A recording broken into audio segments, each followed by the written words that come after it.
Merci, Monsieur le Président.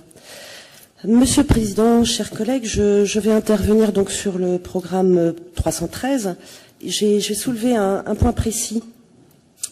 En effet, vous persistez dans votre terrible obsession de la mixité et du féminisme à tout crin.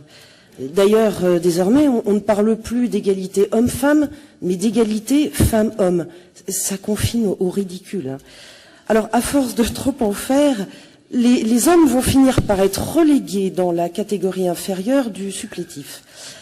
Vous voulez inciter les employeurs bretons à recruter des jeunes filles dans des métiers traditionnellement masculins et inversement. Mais il faudrait veiller avant tout à retrouver du bon sens, parce que les filles n'ont jamais voulu faire ce que font les garçons. Et où qu'on aille et quoi qu'on fasse, les femmes ont quand même beaucoup moins tendance que les hommes à voir ce qu'il y a de fascinant dans les tractopelles et les carburateurs. C'est pas vrai. Or,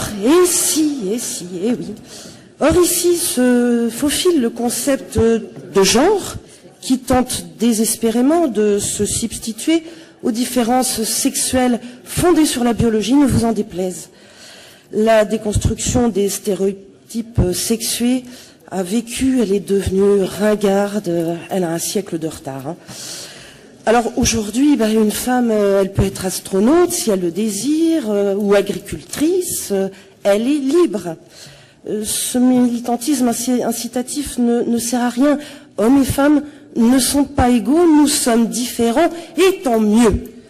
Les femmes, Monsieur le Président, ne sont pas admises à la Légion étrangère. Je devrais plutôt m'adresser là au ministre de la Défense. Mais surtout, de grâce, ne changez rien. Vous reprenez ici l'idéologie des féministes totalement déconnectées de la réalité, et ce sont les plus anti-féminines.